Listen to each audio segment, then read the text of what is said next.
अकोला जिल्ह्यातील मूर्तिजापूर या पोलीस ठाण्याअंतर्गत घडलेली ही सत्य घटना आहे। तुम्ही जर ही घटना ऐकली तर महिला शरीर सुखासाठी कोणत्या टोकाला गेली हे तुमच्या लक्षात येईल। जर तुम्ही चॅनलवर नवीन असाल तर कलम 302 या मराठी चॅनलला लगेच सबस्क्राइब करा। मनीषाचे लग्न 4 वर्षापूर्वी अतिशय चांगल्या पद्धतीने झाले होते। नवीन लग्न झाले होते। नवरा देखील मनीषावर खूप प्रेम करत होता। मनीषा ही सासर असलेल्या मूर्तिजापूर या ठिकाणी राहण्यास आली होती। नवरा सतीश याच्याबरोबर नवीन संसाराची स्वप्ने रंगवणारी मनीषा सासरचे वातावरण पाहून आनंदी झाली, कारण घरातील वातावरणाने तिला भुरळ पडली होती।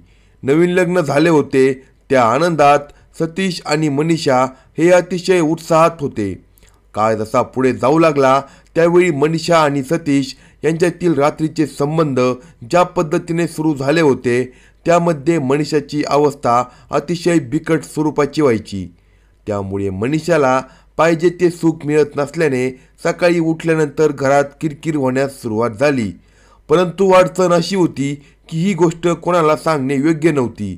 मनीषा आणि सतीश यांच्यामध्ये जे काही रात्री होत होते ते फक्त त्या दोघांनाच माहीत होते।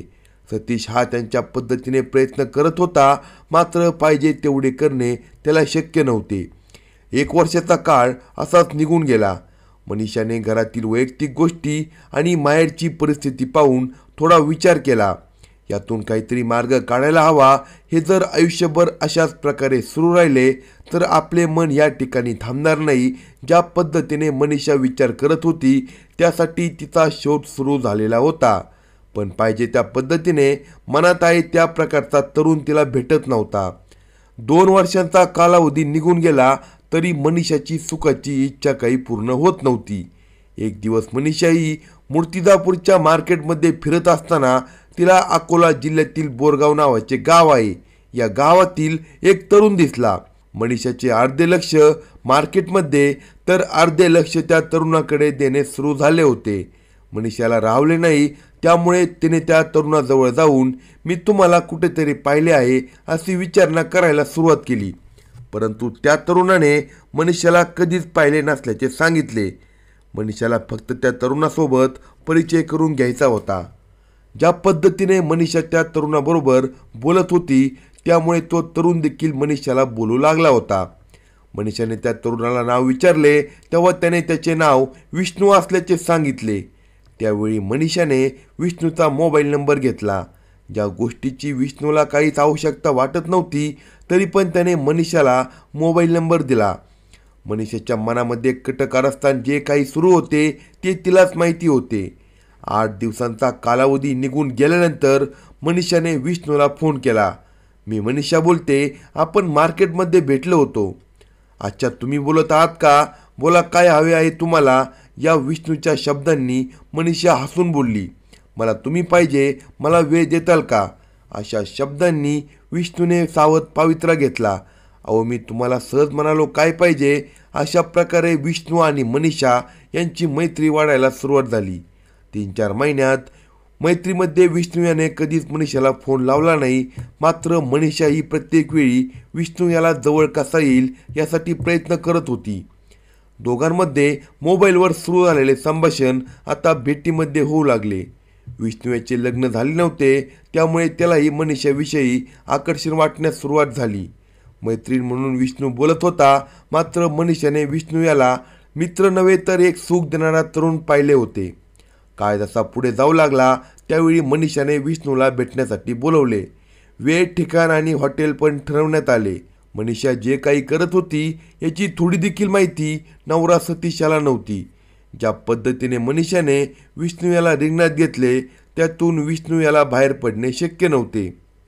मनीषा हॉटेलमध्ये गेली होती। अकोल्याहून विष्णू हा हॉटेलमध्ये पोहोचला। रूममध्ये गेल्यानंतर विष्णू याला सर्व काही लक्षात आले। रूममध्ये प्रवेश करताच मनीषाने सर्व काही स्पष्टपणे बोलायला सुरुवात केली। ती म्हणाली, माझे लग्न झाले आहे पण माझा नवरा माझी इच्छा पूर्ण करत नाही, त्यामुळे मी तुला सहारा देत आहे। भविष्यात तुला जे पाहिजे ते मी देते, पण तू मला सोडून जाऊ नको। अशा पद्धतीने मनीषा स्पष्टपणे बोलत होती। त्यामुळे विष्णू याने होकार दिला. मनीषासारखी सुंदर महिला त्याच्यासमोर असल्यामुळे तो भान विसरला आणि पहिल्याच वेळेला तो बेशुद्ध पडला. कोणत्याही प्रकारची हालचाल करत नसल्याने मनीषा घाबरली. आपल्याकडून खूप मोठी चूक झाली आहे, आता काय करावे असे म्हणून 3 तास मनीषा हॉटेलमध्ये थांबली. 3 तासानंतर जेव्हा विष्णू शुद्धीवर आला तेव्हा मनीषाला बरे वाटले. विष्णू हा देखील घाबरून गेला होता. जे काही झाले होते याची दोघांनाही माहिती होती, पण मला शक्य होणार नाही असे म्हणून विष्णू हॉटेलमधून निघून गेला. मात्र मनीषाला विष्णूचा सहवास चांगला वाटला. 1 महिन्याचा कालावधीमध्ये दोघे फक्त मोबाईलवर संपर्क करत राहिले आणि त्यानंतर विष्णू याला आलेल्या अनुभवाने तो मनीषाला तिच्या मनासारखा आनंद देऊ लागला. घरपतीला सोडून मनीषा बिनधास्तपणे विष्णूबरोबर राहत होती. दोघांमध्ये जे नाते निर्माण होऊ लागले होते ते नाते म्हणजे नवरा बायकोचे. मनीषाला सतीश याच्यापेक्षा विष्णू याला नवरा म्हणून स्वीकार करू असा वाटू लागला. परंतु विष्णू मात्र आता मनीषाच्या शरीर संबंधाला कंटाळा होता, कारण दोघांमध्ये संबंध सुरू होऊन 1 वर्षाचा कालावधी झाला. आता विष्णू याच्या घरचे लोक त्याच्या लग्नाचा विषय घरी काढू लागले होते. त्यामुळे मनीषाबरोबर असलेले प्रेम प्रकरण कळाले तर बदनामी होईल याची भीती आता विष्णू याला वाटायला लागली. त्यामुळे त्याने मनीषाला टाळायला सुरुवात केली. मनीषा मात्र विष्णूसाठी सर्वांना सोडायला तयार होती, पण विष्णू कोणालाही सोडायला तयार नव्हता. मनीषाबरोबर तर विष्णू सर्व करत होता, तरीही लग्न करण्यासाठी इच्छा ती व्यक्त करत होती. त्यानुसार घरच्या लोकांनी विष्णू याला त्याच्या मामाच्या मुलीचं स्थळ आणलं. मामाची मुलगी असल्यामुळे विष्णू याने लग्न करण्यासाठी घाई केली आणि त्यानुसार जून 2025मध्ये विष्णू याचे लग्न लावण्यात आले. जो काही कालावधी लग्नात गेला त्यामुळे विष्णू याला मनीषाला भेटणे शक्य झाले नाही. त्यामुळे मनीषा विष्णू याच्यावर नाराज झाली.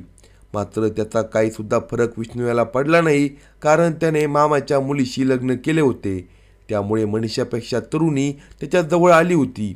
विष्णू याने लग्न केलेली गोष्ट जेव्हा मनीषाच्या कानावर पडली त्यावेळी ती हादरून गेली. विष्णू याला मला लग्नाविषयी का सांगितले नाही याचा राग मनीषाला आला. त्यामुळे ती विष्णू याला फोन लावून परेशान करू लागली. ज्या गोष्टीची विष्णू याला भीती वाटत होती ती गोष्ट समोर आली तर खूप अडचणी वाढतील. त्यामुळे विष्णू याने मनीषाला भेटायचे ठरवले. जे हॉटेल ठरले होते त्याच हॉटेलमध्ये दोघांचा रोमांस चालायचा. विष्णू याचे लग्न झाले होते तरीही मनीषाच्या इच्छा खातीर तो हॉटेलमध्ये येत होता.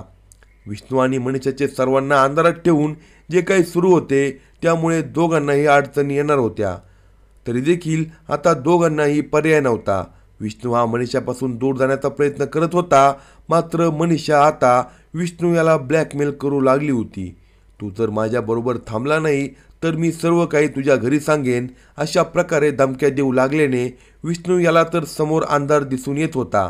मग यातून काय मार्ग काढायचा अशी विचारणा जेव्हा विष्णू याने मनीषाला केली तेव्हा आपण दोघे पळून जाऊ आणि नवीन संसार उभा करू अशी मागणी करण्यास तिने सुरुवात केली.